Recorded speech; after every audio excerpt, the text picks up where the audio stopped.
ಭಗವಂತನಿಂದ ಸುಶಿಕ್ಷಿತರಾದಂತಹ ಶುಕಾಚಾರ್ಯರು ಪರೀಕ್ಷಿತ್ ರಾಜರ ಹತ್ರ ಬಂದಿದ್ದಾರೆ.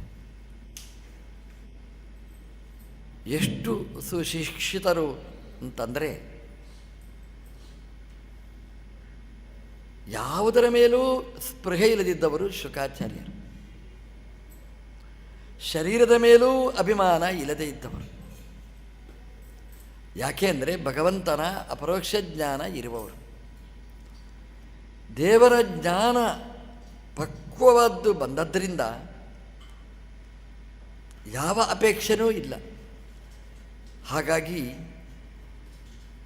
ವ್ಯಾಸರು ಶುಕಾಚಾರ್ಯರ ಬೆನ್ನ ಹಿಂದೆ ಓಡಿಕೊಂಡು ಬಂದರಂತೆ. ಶುಕಾಚಾರ್ಯರು ಆಶ್ರಮ ಬಿಟ್ಟು ಹೊರಟ್ರೆ ಯಾವುದೂ ಬೇಡ ಅಂತ ವಿರಕ್ತಿಯಿಂದ ಓಡಿದರೆ ವ್ಯಾಸರು ಓಡಿಕೊಂಡು ಬಂದರಂತೆ. ಪುತ್ರೇತಿ ತನ್ಮಯತೆಯ ತರವೋಪಿ ನೇದು. ಅವರ ಹಿಂದೆ ವ್ಯಾಸರು ಬಂದರಂತೆ. ಪುತ್ರ ಪುತ್ರ. ಏನು ಸೌಭಾಗ್ಯ ನೋಡಿ ಶುಕಾಚಾರ್ಯರದ್ದು. ನಮ್ಮಪ್ಪ ದೇವರು ವ್ಯಾಸರು ಬಾದರಾಯಣರು ಮಗ ಅಂತ ಬಾಯಿ ತುಂಬ ಕರಿಬೇಕಾದರೆ ಅದೆಷ್ಟು ಭಾಗ್ಯ. ಯಾರಿಗೆ ಸಿಗುತ್ತೆ ಇಂತಹ ಭಾಗ್ಯ? ಪುತ್ರೇತಿ ಕರೆದರೆ ಶುಕಾಚಾರ್ಯರು ಓಡ್ತಾ ಇದ್ದಾರಂತೆ. ಶುಕಾಚಾರ್ಯರ ಬೆನ್ನ ಹಿಂದೆ ದೇವರು ಬರ್ತಾರೆ. ಇದು ಶುಕಾಚಾರ್ಯರ ವೈಭವ. ಶುಕಾಚಾರ್ಯರು ಭಾಗವತದ ಬೆನ್ನ ಹಿಂದೆ ಬಂದರು. ಶುಕಾಚಾರ್ಯರ ಬೆನ್ನ ಹಿಂದೆ ವ್ಯಾಸರು ಬಂದರು. ನಾವು ಭಾಗವತದ ಬೆನ್ನ ಹಿಂದೆ ಹೋದರೆ ಶುಕಾಚಾರ್ಯರು ಬರ್ತಾರೆ, ಶುಕಾಚಾರ್ಯರ ಬೆನ್ನ ಹಿಂದೆ ವ್ಯಾಸರು ಬರ್ತಾರೆ. ನಮ್ಮ ಜಗತ್ತಿಗೆ ಭಗವಂತನೇ ಓಡಿ ಬರ್ತಾನೆ ಅನ್ನುವ ಸಂದೇಶ ಇಲ್ಲಿ ತುಂಬಿರತಕ್ಕಂಥದ್ದು. ಹಾಗಾಗಿ ಶುಕಾಚಾರ್ಯರು ಗಂಗಾ ತೀರಕ್ಕೆ, ಪರೀಕ್ಷಿತ್ ರಾಜರು ಗಂಗಾ ತೀರಕ್ಕೆ ಬಂದರೆ ವ್ಯಾಸಪುತ್ರ ತತ್ರ ಅಭವತ್. ಶುಕಾಚಾರ್ಯರು ಅಲ್ಲಿ ಬಂದು ನೆಲೆಸಿದರಂತೆ. ಪರೀಕ್ಷಿತ್ ಶುಕಾಚಾರ್ಯರಿಗೆ ಮೆಸೇಜ್ ಕಳಿಸಲಿಲ್ಲ, ವಾಟ್ಸಪ್ ಕಳಿಲಿಲ್ಲ, ಒಂದು ಫೋನ್ ಮಾಡಲಿಲ್ಲ, ಮಿಸ್ ಕಾಲ್ ಕೊಡಲಿಲ್ಲ. ಶುಕಾಚಾರ್ಯರು ಬಂದರು ನೋಡಿ. ಒಳಗಿಂದಲೇ ಮೊಬೈಲ್ ಆನ್ ಮಾಡಿದರು, ಮನಸ್ಸಿನಿಂದ ಕರೆದರು. ಶುಕಾಚಾರ್ಯರು ತಯಾರಾಗಿ ನಿಂತರು. ನನಗೆ ಸಾಧನೆ ಮಾರ್ಗ ಬೇಕು, ಸಾಧನೆ ಪಥವನ್ನು ತೋರಿಸುವವರು ಬೇಕು. ಒಳಗಿನಿಂದ ಮನಸ್ಸಿನಿಂದ ಪ್ರಾರ್ಥನೆ ಮಾಡಿದರು ಪರೀಕ್ಷಿತ್ ರಾಜರು. ತತ್ರಾಭವದ್ ವ್ಯಾಸಪುತ್ರ. ಶುಕಾಚಾರ್ಯರು ಬಂದರು ಅಂತ ಹೇಳುವುದಿಲ್ಲ. ವ್ಯಾಸಪುತ್ರ ಅಂದರೆ ವ್ಯಾಸರು ಅಂದರೆ ತತ್ವಜ್ಞಾನ, ಅದನ್ನೇ ಮೈಗೂಡಿಸಿಕೊಂಡ ಶುಕಾಚಾರ್ಯರು ಬಂದರು. ಶುಕಾಚಾರ್ಯರು ಅಂತಂದರೆ ಭಾಗವತಮಯ. ಇಡೀ ಭಾಗವತವೇ ಅಲ್ಲಿ ಓಡೋಡಿ ಬಂತು. ಒಳಗಿನಿಂದ ನಮಗೆ ಪ್ರಾರ್ಥನೆ ಇರಬೇಕು, ಮನಸ್ಸು ಹಾಗಿರಬೇಕು. ನಮಗೆ ಭಾಗವತ ಬೇಕು ಅಂತ ಒಳಗಿನಿಂದ ಮನಸ್ಸು ಅದು ತನ್ಮಯವಾದರೆ ಶುಕಾಚಾರ್ಯರು ಬರ್ತಾರೆ, ವ್ಯಾಸರು ಬರ್ತಾರೆ, ಜ್ಞಾನ ಬರುತ್ತೆ. ಅಪರೋಕ್ಷ ಜ್ಞಾನಿಗಳಾದಂಥ ಶುಕಾಚಾರ್ಯರು ಪರೀಕ್ಷಿತ್ತಿಗೆ ಭಾಗವತದ ಗಂಗೆಯನ್ನು ಪಾನ ಮಾಡಿಸ್ತಾರೆ. ಇದು ಪರೀಕ್ಷಿತಿನ ಸೌಭಾಗ್ಯ. ನಾವು ಎಲ್ಲಿ ಒತ್ತು ಕೊಡ್ತೇವೆ ಅಂತಂದರೆ, ಪರೀಕ್ಷಿತ್ ಅಷ್ಟು ದೊಡ್ಡ ರಾಜ್ಯಭಾರ ಮಾಡಿದವ, ಶಮೀಕರಿಗೆ ಅವಮಾನ ಮಾಡಿದ, ಅಲ್ಲಿ ಒತ್ತು ಕೊಡಬೇಡಿ. ಎಂಥ ಪರೀಕ್ಷಿತ ಅಂತಂದರೆ ಭಗವಂತನ ಅಪರೋಕ್ಷ ಜ್ಞಾನಿಗಳಾದ ಶುಕಾಚಾರ್ಯರ ಉಪಸ್ಥಿತಿಯಲ್ಲಿ ಭಾಗವತವನ್ನು ಕೇಳುವ ಸೌಭಾಗ್ಯವನ್ನು ಪಡೆದ. ಭಾಗವತವೇ ಒಲಿದು ಬಂತು ಪರೀಕ್ಷಿತ್ ರಾಜರ ಹತ್ರ. ಇದು ಪರೀಕ್ಷಿತ್ ರಾಜರ ವೈಭವ. ಯಾವತ್ತೂ ಹಾಗೆ ರೀ. ಯಾರಾದರೂ ಮುಖರಸ್ತತ್ರ ಅನ್ಯತೆ ಅಂತ, ನಮಗೆ ಒಳಗೆ ಸಂಪತ್ತು ಬರಬೇಕಾದ್ರೆ ಯಾರೋ ಒಬ್ಬ ಮುಂದಿನಿಂದ ಅವನು ತನ್ನ ಆತ್ಮಾರ್ಪಣೆ ಮಾಡಬೇಕು, ಆವಾಗಲೇ ನಮಗೆ ಬರುವುದು. ಅಲ್ಲಿ ಅರ್ಜುನ ಆತ್ಮಾರ್ಪಣೆ ಮಾಡಿಕೊಂಡ, ವಿಷಾದ ಯೋಗಕ್ಕೆ ಒಳಗಾದ. ಅಯ್ಯೋ ಪಾಪನೇ ಅರ್ಜುನ ಅಂತ ನಾವು ತಲೆ ಬಡ್ಕೊಳ್ತೇವೆ. ಏನು ಯುದ್ಧಕ್ಕೆ ಹೋಗಿದ್ದಾನೆ ಒಬ್ಬ ಕ್ಷತ್ರಿಯ, ಯುದ್ಧ ಬೇಡ ಅಂತ ಆಯುಧ ಶಸ್ತ್ರ ಸನ್ಯಾಸ ಮಾಡಿದ ಅಂತ. ಏನು ಸೌಭಾಗ್ಯ ಅವನಿಗೆ. ಭಗವಂತ ಗೀತೆಯನ್ನು ಉಪದೇಶ ಮಾಡಿ, ಗೀತೆಯನ್ನು ಮನನೆ ಮಾಡಿಸಿ, ಗೀತೆಯ ಧ್ಯಾನವನ್ನು ಕೊಟ್ಟು ತನ್ನ ವಿಶ್ವರೂಪದ ದರ್ಶನ ಮಾಡಿಸಿದ. ಅವಮಾನ ಆಗಲಿ ಅದು ಮುಖ್ಯ ಅಲ್ಲ ನಮಗೆ. ಆಮೇಲೆ ಆದ ಸನ್ಮಾನ, ಅದರ ಮೇಲೆ ಆದ ಭಗವಂತನ ತತ್ವಜ್ಞಾನದ ಮಾನ, ಅದರ ಮುಂದೆ ಎಲ್ಲವೂ ನಗಣ್ಯ. ನಾವು ದೇವರ ಮುಂದೆ ಅವಮಾನ ಪಡೆಯಬೇಕು, ಆಗ ಸಮ್ಮಾನ ನಮಗೆ ಸಿಗುತ್ತೆ. ಎಲ್ಲೆಲ್ಲಿಯೋ ಅವಮಾನ, ಎಲ್ಲೆಲ್ಲಿಯೋ ಸಮ್ಮಾನ, ನಮಗದು ಬೇಡ. ಭಗವಂತನ ಜ್ಞಾನ ನಮಗೆ ಬೇಕು. ಶುಕಾಚಾರ್ಯರ ಮುಂದೆ ಕೂತು ಭಾಗವತ ಕೇಳುವ ದೊಡ್ಡ ಸೌಭಾಗ್ಯ ಪರೀಕ್ಷಿದ್ರಾಚಾರ್ಯರಿಗೆ ಬಂತು. ಅವರದ್ದು ಬೇಡಿಕೆ ಒಂದೇ, ನಾನು ಮುಮೂರ್ಷು, ನನಗೆ ಪಾಠ ಹೇಳಿ, ಅದು ಬಿಟ್ಟರೆ ಮತ್ತೇನೂ ಇಲ್ಲ, ನನಗೆ ಭಗವಂತನ ಕಡೆಗೆ ಹೋಗಬೇಕು, ಸರಿಯಾದ ಪಥ ತೋರಿಸಿ ಅಂತ. ಯಾರು ತೋರಿಸಬೇಕು? ಯಾರು ಭಗವಂತನ ಅಪರೋಕ್ಷ ಜ್ಞಾನಿಗಳು ಅವರೇ ಭಗವಂತನ ಮಾರ್ಗ ತೋರಿಸಬೇಕು ಹೊರತು ಭಗವಂತನನ್ನು ನೋಡದಿದ್ದವರು ಭಗವಂತನ ಪಥ ತೋರಿಸುವುದು ಹೇಗೆ? ಹಾಗಾಗಿ ಭಗವದ್ ಅಪರೋಕ್ಷ ಜ್ಞಾನವನ್ನು ಪಡೆದ ಶುಕಾಚಾರ್ಯರೇ ಬಂದ್ರಂತೆ. ಪರೀಕ್ಷಿತ್ ಕೈ ಹಿಡಿದು ಕರ್ಕೊಂಡು ಹೋಗಿ ಭಗವಂತನ ಹತ್ರ ಸೇರಿಸಿದ ಕೀರ್ತಿ ಅದು ಪರೀಕ್ಷಿತಿಗೆ ಸಿಗ್ತದೆ. ಶುಕಾಚಾರ್ಯರ ಮುಂದೆ ತನ್ನ ಭಿನ್ನಹವನ್ನು ಇಟ್ಟ, ನನಗೆ ಭಗವಂತ ಬೇಕು ನನಗೆ ಅಂತ ಪರೀಕ್ಷಿತ್ ರಾಜರಿಗೆ ಶುಕಾಚಾರ್ಯರು ಉಪದೇಶ ಮಾಡ್ತಾರೆ. ಶುಕಾಚಾರ್ಯರು ಅವನಿಗೆ ವೈರಾಗ್ಯ ಇದೆ, ಇನ್ನಷ್ಟು ದೃಢೀಕರಿಸ್ತಾರೆ. ಈ ಕಬ್ಬಿಣ ಅದನ್ನು ಬಗ್ಗಿಸಬೇಕು. ಆದಿತ ನಮ್ಮ ಕೈಯೇ ಮುರಿದು ಹೋಗುತ್ತೆ ಹೊರತು ಕಬ್ಬಿಣ ಬಾಗುವುದಿಲ್ಲ, ಬಿಸಿ ಮಾಡಬೇಕು. ಕೆಂಡದಿಂದ ಬಿಸಿ ಆಯಿತು ಅಂತಂದರೆ ನೀವು ಎಲ್ಲಿ ಹೊಡೆದರೂ ಆ ಕಬ್ಬಿಣವನ್ನು ಬಗ್ಗಿಸ್ಲಿಕ್ಕಾಗುತ್ತೆ. ಪರೀಕ್ಷಿತಿಗೆ ಸರಿ ಬಿಸಿ ಮಾಡಿದ್ದಾರೆ. ಅದು ಎಷ್ಟು ಬಿಸಿಯಾಗಿದೆ ಅಂದರೆ ಹೇಗೆ ಬೇಕಾದರೂ ಅದನ್ನು ಬೆಂಡ್ ಮಾಡಲಿಕ್ಕಾಗುತ್ತೆ ಇವತ್ತು. ಅಂತಹ ಕ್ಷಣದಲ್ಲಿ ಪರೀಕ್ಷಿತ್ ಇದ್ದಾನೆ. ಯಾಕೆ ಅಂತಂದರೆ ಅಲ್ಲಿ ಅವಮಾನ ಪಡೆದು ರಾಜ್ಯವನ್ನು ಬಿಟ್ಟು ಯಾವುದು ಬೇಡ ಅಂತ ವಿರಕ್ತಿಯ ಅಗ್ನಿಯಿಂದ ದಗ್ಧನಾಗಿದ್ದಾನೆ ಪರೀಕ್ಷಿತ್. ಶುಕಾಚಾರ್ಯರ ಕೈಗೆ ಸಿಕ್ಕಿದ ಬೇಕಾದ ಪ್ರತಿಮೆಯನ್ನು ತಯಾರು ಮಾಡ್ತಾರೆ ಶುಕಾಚಾರ್ಯರು.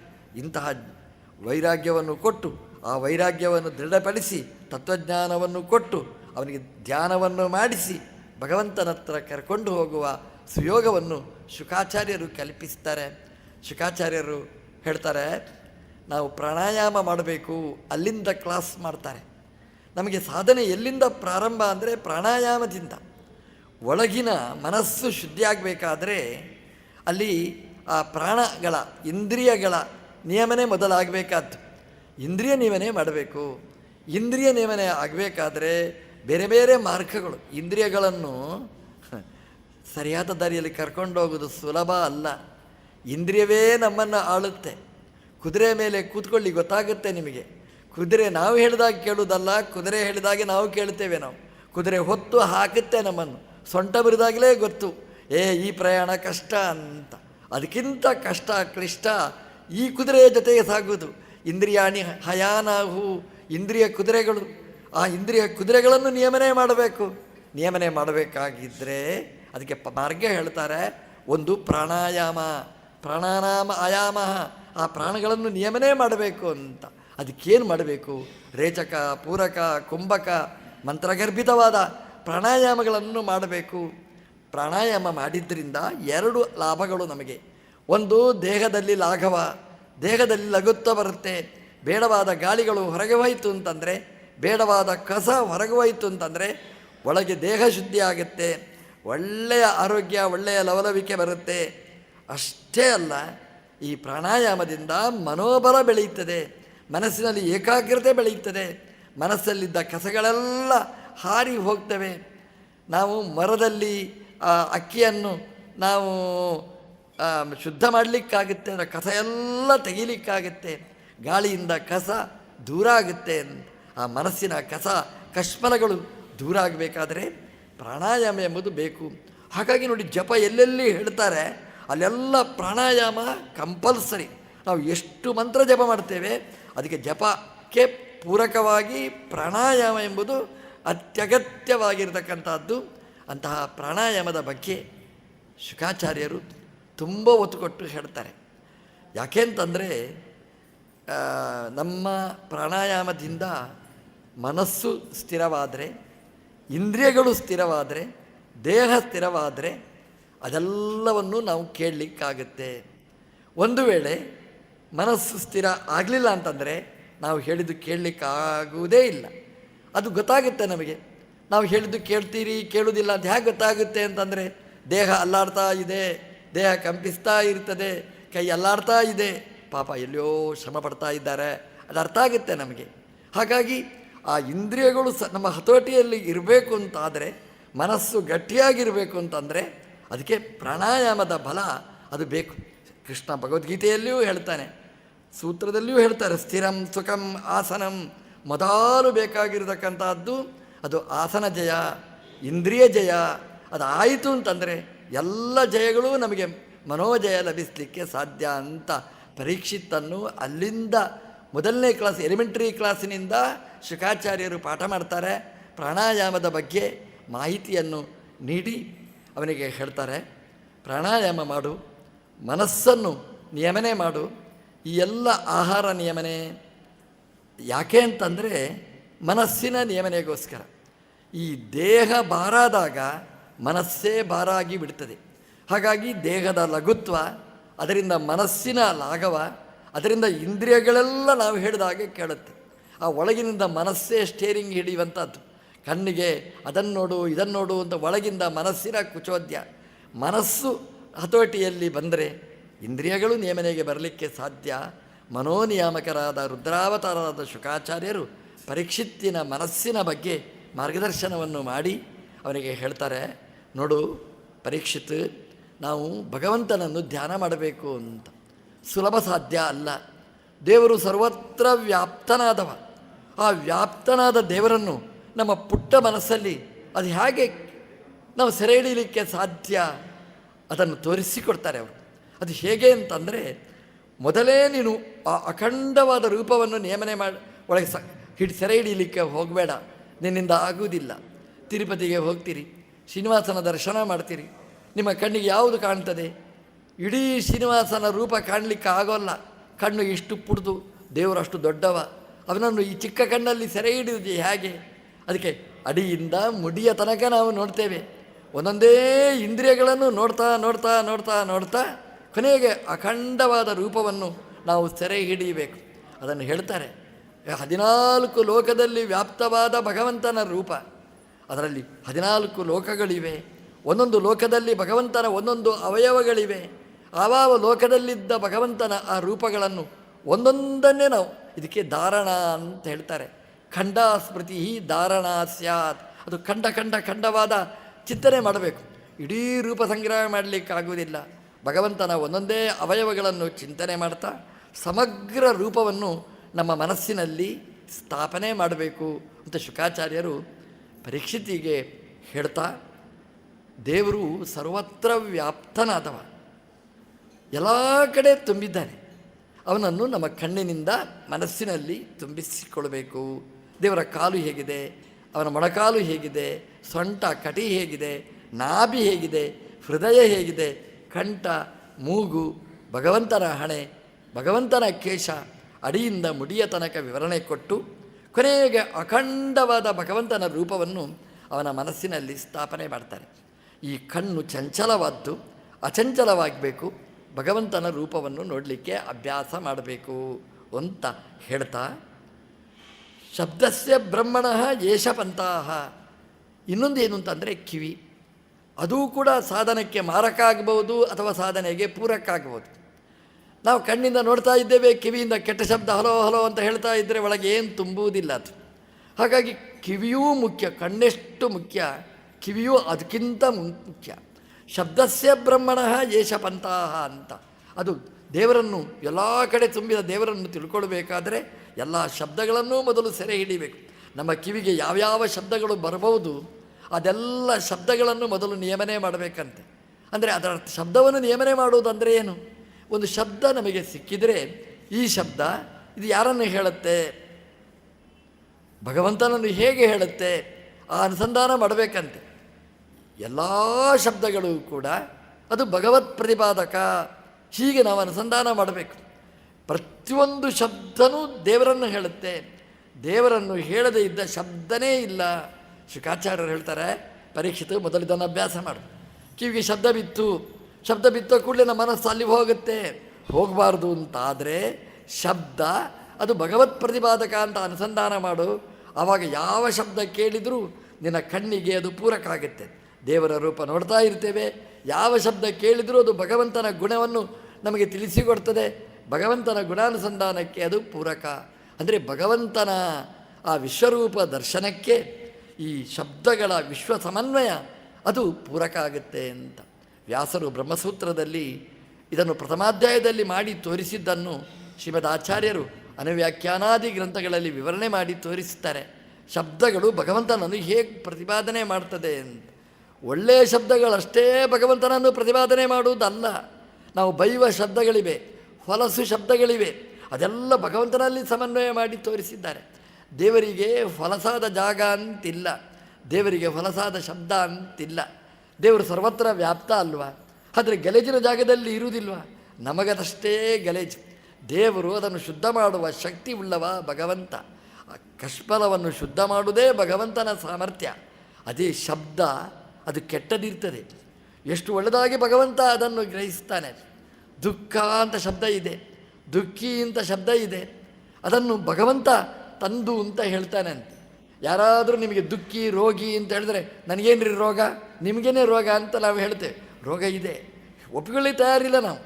ದೇವರು ಹೇಳ್ತಾನೆ ನಾನು ರೋಗಿ ಅಂತ ಹೇಳಿ, ದುಃಖಿ ಅಂತ ಹೇಳಿ ಖುಷಿಯಾಗಿ ಎಂಜಾಯ್ ಮಾಡ್ತಾನೆ ಅಂತ. ಯಾಕೆ ದುಃಖಿ ಅಂತಂದರೆ ನಿಮಗೆ ದುಃಖ ಕೊಡುವವ ನಾನೇ ಅಂತ ಅದಕ್ಕೆ ಅರ್ಥ. ದೇವರು ರೋಗಿ ಅಂದರೆ ರೋಗ ಕೊಡುವವ, ರೋಗ ಪರಿಹಾರ ಮಾಡುವವ ನಾನು ಅಂತ ಅರ್ಥ.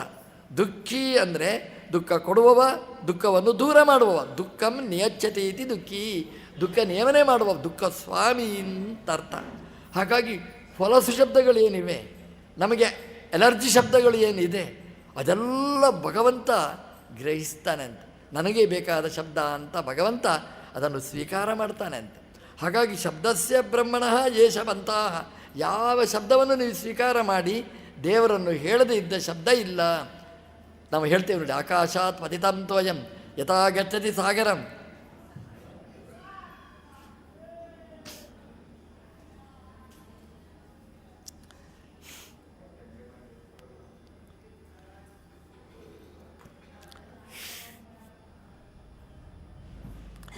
ಎಲ್ಲ ಶಬ್ದಗಳು ಕೂಡ ಅದು ಭಗವಂತನನ್ನು ಸೇರ್ತದೆ. ಭಗವಂತನನ್ನು ಹೇಳದೇ ಇದ್ದ ಶಬ್ದಗಳು ಇಲ್ಲ. ಹಾಗಾಗಿ ಕಿವಿ ಭಗವಂತನ ಕಡೆಗೆ ಹೋಯಿತು ನೋಡಿ. ಈಗ ಕಣ್ಣು ಯಾವುದನ್ನು ನೋಡ್ತದೆ ಅಲ್ಲಿ ಎಲ್ಲ ಕಡೆ ಭಗವಂತ ಇರ್ತಾನೆ. ನೀವು ಪಾತಾಳ ನೋಡಿ ಅಲ್ಲಿ ಭಗವಂತ ಇದ್ದಾನೆ ಅಂತ ಅನುಸಂಧಾನ ಕೊಟ್ಟರು. ನೀವು ಅತಳ ವಿತಳ ಸುತಳ ರಸಾತಳ ಪಾತಾಳ ಎಲ್ಲ ಕಡೆ ಭಗವಂತ ಇರ್ತಾನೆ. ಆ ಮೇಲೆ ಬನ್ನಿ, ಭೂಲೋಕ, ಭುವರ್ಲೋಕ, ಸುವರ್ಲೋಕ, ಮಹರ್ಲೋಕ, ಜನಲೋಕ, ತಪೋಲೋಕ, ಸತ್ಯಲೋಕ ಎಲ್ಲ ಕಡೆ ಭಗವಂತ ತುಂಬಿದ್ದಾನೆ ಅಂತ. ನೀವು ಕಣ್ಣಿನಿಂದ ಎಲ್ಲಿ ನೋಡಿದರೂ ದೇವರು ಕಾಣಿಸ್ಬೇಕು ನಿಮಗೆ. ದೇವರು ಇಲ್ಲದಿದ್ದ ಜಾಗ ಕಾಣಿಸಲೇಬಾರದು. ಹಾಗಾಗಿ ದೇವರ ಕಡೆಗೆ ಗಮನ ಹರಿಯಿತು ನೋಡಿ. ಕಿವಿಯಿಂದ ಯಾವ ಶಬ್ದ ಕೇಳಿದರೂ ಭಗವಂತನ ಕಡೆಗೆ ಹರಿಯುವಂಥದ್ದು. ಪುಷ್ಪ ನೋಡಿ, ಅಲ್ಲಿರುವ ಪರಿಮಳ ನೋಡಿ, ಅದು ಭಗವಂತನ ಕೊಟ್ಟದ್ದು ಅಂತ ಅನುಸಂಧಾನ ಮಾಡಿ. ಯಾವ ಇಂದ್ರಿಯವೂ ನಮ್ಮನ್ನು ದೇವರನ್ನು ಬಿಟ್ಟು ಬೇರೆ ಕಡೆ ಕರ್ಕೊಂಡು ಹೋಗುವುದಿಲ್ಲ ಅಂತ ಶುಕಾಚಾರ್ಯರು ಪರೀಕ್ಷಿತ್ ರಾಜರನ್ನು ಭಗವಂತನಲ್ಲೇ ತಂದು ನಿಲ್ಲಿಸಿ ಭಗವಂತನ ಜ್ಞಾನವನ್ನು ಮೂಡಿಸ್ತಾರೆ. ನೀವು ದೇವರ ದರ್ಶನ ವಿಷನ್ ಅವನ ಕಣ್ಣ ಮುಂದೆ ಬಂದು ನಿಲ್ಲಿಸ್ತಾರೆ. ಭಗವಂತನ ಧ್ಯಾನ ಮಾಡುವ ಹಾಗೆ ಮಾಡ್ತಾರೆ. ಅವರು ಹೇಳ್ತಾರೆ, ಹೀಗೆ ಭಗವಂತನ ದರ್ಶನ ಆಗಬೇಕಾದರೆ ಭಗವಂತನ ಧ್ಯಾನ ಮೊದಲು ಖಂಡ ಸ್ಮೃತಿ ಧಾರಣೆ ಮಾಡಿ ಅದರ ಮೇಲೆ ಅಖಂಡ ಧ್ಯಾನ ಮುಚ್ಚತೆ. ಅಖಂಡವಾಗಿ ಭಗವಂತನ ಧ್ಯಾನ. ಅಖಂಡ ಅಂತಂದರೆ ನಿರಂತರ ಭಗವಂತನ ಧ್ಯಾನ ಅಂತ ಒಂದರ್ಥ. ಎಲ್ಲ ಕಡೆ ಭಗವಂತನ ದರ್ಶನ, ಎಲ್ಲ ಶಬ್ದಗಳ ಮೂಲಕ ಭಗವಂತನ ದರ್ಶನ, ಇದು ಧ್ಯಾನ ಅಂತ ಹೇಳಿ, ಧ್ಯಾನದಿಂದ ನಮಗೆ ಭಗವಂತನ ಅಪರೋಕ್ಷ ಜ್ಞಾನ ಆಗುತ್ತೆ ಅಂತ ಶುಕಾಚಾರ್ಯರು ಹೇಳ್ತಾರೆ. ಅಪರೋಕ್ಷ ಜ್ಞಾನ ನಮ್ಮ ಕೈಯಲ್ಲಿಲ್ಲ. ನಮ್ಮ ಪ್ರಯತ್ನ ಎಲ್ಲಿವರೆಗೆ ಅಂತಂದರೆ ಧ್ಯಾನ ಮಾಡುವ ತನಕ ನಮ್ಮದು ಪ್ರಯತ್ನ ಬೇಕು. ಅಪರೋಕ್ಷ ಜ್ಞಾನಕ್ಕೆ ನಮ್ಮದು ಪ್ರಯತ್ನ ನಡೆಯುವುದಿಲ್ಲ. ದೇವರಿಗೆ ನೀವು ಎಷ್ಟೇ ಅಪ್ಲಿಕೇಶನ್ ಹಾಕಿ ಅದೆಲ್ಲ ದೇವರು ಕೊಟ್ಟರೆ ಮಾತ್ರ. ಬಹೂನಾಂ ಜನ್ಮನಾಂ ಅಂತೆ ಜ್ಞಾನವಾನ್. ಆ ಜ್ಞಾನ ಬರಬೇಕಾದ್ರೆ, ಅಪರೋಕ್ಷ ಜ್ಞಾನ ಕೊಡಬೇಕಾದ್ರೆ ಕಾಯಿಸ್ತಾನೆ ಅಂತ ಭಗವಂತ. ಒಂದು ಸಾಮಾನ್ಯ ಮಂತ್ರಿ ಹತ್ರ ಹೋಗಿ, ಮಂತ್ರಿಯನ್ನು ಒಬ್ಬ ಶಾಸಕನ ಹತ್ರ ಹೋಗಿ, ಅವನು ಶಾಸಕನಾಗಿ ಮಾಡಿದ್ದು ನೀವು, ನಿಮಗೇನಾದರೂ ಕೆಲಸ ಆಗಬೇಕು ಅಂತ ಹೋದರೆ ನಾಳೆ ಬನ್ನಿ ನಾಡ್ದು ಬನ್ನಿ ಅಂತ ಅವರ ಪಿಎಗಳೇ ಕಳಿಸ್ತಾರೆ ಹೊರತು ಶಾಸಕನದ ಒಬ್ಬ ಸಾಮಾನ್ಯ ಶಾಸಕ, ಮಂತ್ರಿ, ಮುಖ್ಯಮಂತ್ರಿ ನೋಡಲಿಕ್ಕಾಗೋದಿಲ್ಲ. ದೇವರನ್ನು ನೋಡಲಿಕ್ಕೆ ಅಷ್ಟು ಸುಲಭ ಇದೆನಾ? ಹಾಗಾಗಿ ಭಗವಂತ ಅಪರೋಕ್ಷ ಜ್ಞಾನ ಕೊಡಬೇಕು. ಯಮೈವೇಶ ವೃಣತೆ ತೇನ ಲಭ್ಯ. ಯಾರಿಗೆ ದರ್ಶನ ಕೊಡಬೇಕು ಅಂತ ಭಗವಂತ ಬಯಸ್ತಾನೆ ಅವನಿಗೆ ದರ್ಶನ ಕೊಡ್ತಾನೆ. ಕಾಯಬೇಕು ನಾವು. ಭಗವಂತ ನಮಗೆ ಅಪರೋಕ್ಷ ಜ್ಞಾನವನ್ನು ಕೊಡ್ತಾನೆ. ಅಪರೋಕ್ಷ ಜ್ಞಾನ ಬಂದ ಮೇಲೆ ನಮ್ಮದು ಪ್ರಾರಬ್ಧ ಕರ್ಮಗಳಿರ್ತವೆ. ಆ ಪ್ರಾರಬ್ಧಗಳ ಕರ್ಮಗಳನ್ನು ನಾವು ಅನುಭವಿಸಬೇಕು. ಆಮೇಲೆ ಹೇಳ್ತಾರೆ ಶುಕಾಚಾರ್ಯರು, ನಾವು ಈ ಜೀವನನ್ನು ನಾವು ಮೇಲಕ್ಕೆ ಕರ್ಕೊಂಡು ಬರಬೇಕಂತೆ. ಅದು ಹೇಗೆ ಅಂತ ಅವ್ರು ಹೇಳ್ತಾರೆ. ನಾವು ಆಸನದಲ್ಲಿ ಕೂತಿರ್ತೇವೆ, ಹಿಮ್ಮಡಿಯಿಂದ, ಪಾದದ ಹಿಮ್ಮಡಿಯಿಂದ ನಮ್ಮ ಮೂಲಾಧಾರಕ್ಕೆ ನಾವು ಬಡಿಬೇಕಂತೆ. ಬಡಿದಾಗ ಆ ಉದಾನ ಗಾಳಿ ಅದು ಮೇಲಕ್ಕೆ ಬರುತ್ತೆ ಅಂತೆ. ಆಗ ಜೀವ ಅದು ಮೇಲಕ್ಕೆ ಬರ್ತಾನೆ ಅಂತ. ಮೂಲಾಧಾರದಿಂದ ನಾಭಿಗೆ ಬರ್ತಾನೆ ಅಂತ. 4 ದಳದ ಪದ್ಮದಿಂದ 6 ದಳದ ಪದ್ಮದ ನಾಭಿಗೆ ಆ ಜೀವನನ್ನು ಕರ್ಕೊಂಡು ಉದಾನ ವಾಯು ಬರ್ತದೆ ಅಂತೆ. ಅಲ್ಲಿಂದ ವಕ್ಷಸ್ಥಳಕ್ಕೆ ಬರ್ತಾನೆ, ಅಲ್ಲಿಂದ ಉರಸ್ಸಿಗೆ ಬರ್ತಾನೆ, ಅಲ್ಲಿಂದ ಕಂಠಕ್ಕೆ, ಅಲ್ಲಿಂದ ತಾಲು ಅಂತಂದರೆ ಕಿರುನಾಲಿಗೆ ಅಂತ ಕರೀತಾರೆ, ಅಲ್ಲಿಂದ ಭ್ರೂಮಧ್ಯ, ಈ ನಾಸಿಕಾದ ತುದಿಯ ಮಧ್ಯಭಾಗಕ್ಕೆ, ಭ್ರೂಮಧ್ಯ 2 ಹುಬ್ಬುಗಳ ಮಧ್ಯಕ್ಕೆ ಆ ಜೀವನನ್ನು ಕರ್ಕೊಂಡು ಬರ್ತಾನೆ. ಅಲ್ಲಿಂದ ಸಹಸ್ರಾರಕ್ಕೆ ಕರ್ಕೊಂಡು ಬರಬೇಕು. ಅಲ್ಲಿಂದ ಆ ಬ್ರಹ್ಮರಂಧ್ರ ಇರ್ತದೆ, ಆ ಬ್ರಹ್ಮರಂಧ್ರದ ಮೂಲಕ ಈ ಜೀವ ಹೊರಗೆ ಬರಬೇಕು. ಹಾಗೆ ಮಾಡಿಕೊಳ್ಬೇಕು ಅಂತ ಶುಕಾಚಾರ್ಯರು ಮಾರ್ಗದರ್ಶನ ಮಾಡ್ತಾರೆ. ಈ ಜೀವ ಈ ಶರೀರವನ್ನು ಬಿಡುವ ಕ್ರಮವನ್ನು ತೋರಿಸಿಕೊಡ್ತಾರೆ. ಹೇಗೆ ಮಾಡಬೇಕು, ಅಲ್ಲಿ ಧ್ಯಾನ ಹೇಗೆ ಮಾಡಬೇಕು, ಆ ಜೀವನವನ್ನು ಹೇಗೆ ಕರ್ಕೊಂಡು ಬರಬೇಕು, ಆ ಷಟ್ಚಕ್ರಗಳ ಮಾರ್ಗದರ್ಶನವನ್ನು ಮಾಡಿ ತಲೆಯ ಮೂಲಕ, ಬ್ರಹ್ಮರಂಧ್ರದ ಮೂಲಕ ಈ ಜೀವ ಹೊರಬರಬೇಕು. ಸಾಮಾನ್ಯವಾಗಿ ಜೀವ ಎಲ್ಲಿಂದಲೋ ಹೊರಗೆ ಬರ್ತಾ ಇರ್ತಾನೆ. ಜೀವ ಬರುವುದೇ ಗೊತ್ತಾಗಲ್ಲ ನಮಗೆ. ಬಂದರೂ ಕೆಲವು ಕಡೆ ಕಣ್ಣಿನಿಂದ ಪ್ರಾಣ ಬಿಟ್ಟರು, ನಮ್ಮಪ್ಪ ಬಾಯಿಂದ ಪ್ರಾಣ ಬಿಟ್ಟ ಎಲ್ಲ ಹೇಳ್ತಾವ್ರು ನೋಡಿ.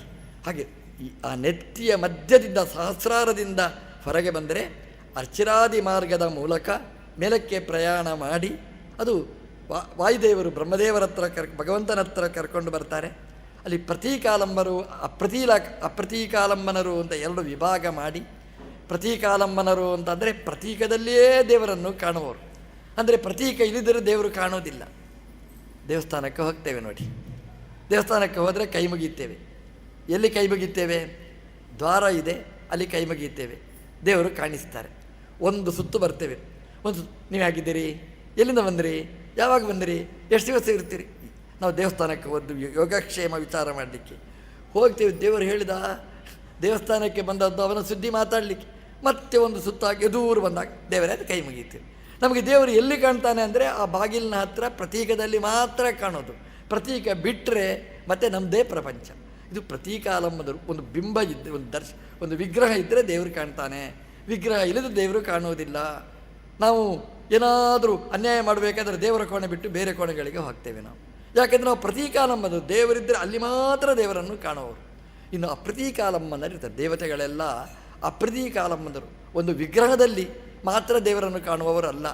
ಸರ್ವತ್ರ ವಿದಿತಾತ್ಮನ, ಎಲ್ಲ ಕಡೆ ದೇವರನ್ನು ಕಾಣುವವರು. ಅವರದು ಉಪಾಸನೆಯ ಕ್ರಮವೂ ಹಾಗೆ. ಭಗವಂತನ ಗುಣಗಳನ್ನು ವ್ಯಾಪ್ತಿಯಿಂದ ಉಪಾಸನೆ. ಬ್ರಹ್ಮದೇವರಿದ್ದಾರೆ, ವ್ಯಾಪ್ತೋಪಾಸಕರು, ಭಗವಂತನ ಎಲ್ಲ ಗುಣಗಳನ್ನು ಉಪಾಸನೆ ಮಾಡ್ತಾರೆ. ಸರಸ್ವತಿ ಭಾರತೀಯರು ಉಪಾಸನೆ ಮಾಡ್ತಾರೆ. ಅದು ತ್ರಿವಿಕ್ರಮತ್ವಾದಿ ಗುಣಗಳನ್ನು ಬಿಟ್ಟು ಉಪಾಸನೆ ಮಾಡ್ತಾರೆ. ಯಾವ್ಯಾವ ದೇವತೆಗಳು ಎಷ್ಟೆಷ್ಟು ಗುಣಗಳನ್ನು ಉಪಾಸನೆ ಮಾಡ್ತಾರೆ ಅದನ್ನೆಲ್ಲ ಉಲ್ಲೇಖ ಮಾಡ್ತಾರೆ. ಮನುಷ್ಯರು ಸಾಮಾನ್ಯವಾಗಿ 4 ಗುಣಗಳನ್ನು ಉಪಾಸನೆ ಮಾಡಲಿಕ್ಕೆ ಅಧಿಕಾರ. ಸತ್, ಚಿತ್, ಆನಂದ, ಆತ್ಮ. ಯಾಕೆಂದರೆ ಮೋಕ್ಷಕ್ಕೆ ಹೋಗಬೇಕಾದ್ರೆ ಈ 4 ಬೇಕು. ನಮಗೆ ಸತ್ವ ಬೇಕು, ನಾವು ದೋಷ ಕಳ್ಕೊಳ್ಬೇಕು.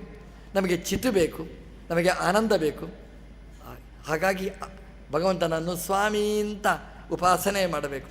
ಕೆಲವರು ಏಕಗುಣ ಉಪಾಸಕರು ಆನಂದ ಮಾತ್ರವನ್ನು ಉಪಾಸನೆ ಮಾಡ್ತಾರೆ. ಅವರವರ ಯೋಗ್ಯತೆಗೆ ಅನುಗುಣವಾಗಿ ಭಗವಂತನ ಉಪಾಸನೆಯನ್ನು ಮಾಡಿ ಕೊನೆಗೆ ಭಗವಂತನ ಅನುಗ್ರಹದಿಂದಾಗಿ ಅವರು ಮೋಕ್ಷವನ್ನು ಪಡೀತಾರೆ ಅಂತ ಈ ಭಾಗವನ್ನು ವಿವರಣೆ ಮಾಡ್ತಾ, ಯಾವುದು ಮಾಡಬಾರದು ಅನ್ನೋದನ್ನು ಹೇಳ್ತಾ, ಬೇರೆ ಬೇರೆ ದೇವತೆಗಳಿರ್ತಾರೆ. ನಮಗೇನಾದರೂ ಬೇಕಾದರೆ ನಾವು ಏನು ಮಾಡಬೇಕು? ಎಲ್ಲೆಲ್ಲಿ ಹೋಗಬೇಡಿ, ದೇವತೆಗಳ ಹತ್ರ ಬನ್ನಿ. ಒಬ್ಬೊಬ್ಬ ದೇವತೆ ಇದ್ದಾನೆ, ನಿಮಗೇನು ಬೇಕೋ ಅದನ್ನು ಕೊಡ್ತಾನೆ. ಜ್ಞಾನ ಬೇಕಾ? ಜ್ಞಾನಂ ಮಹೇಶ್ವರಾದಿಚ್ಛೇತ್, ರುದ್ರದೇವರ ಹತ್ರ ಬನ್ನಿ, ನಿಮಗೆ ಜ್ಞಾನ ಕೊಡ್ತಾರೆ.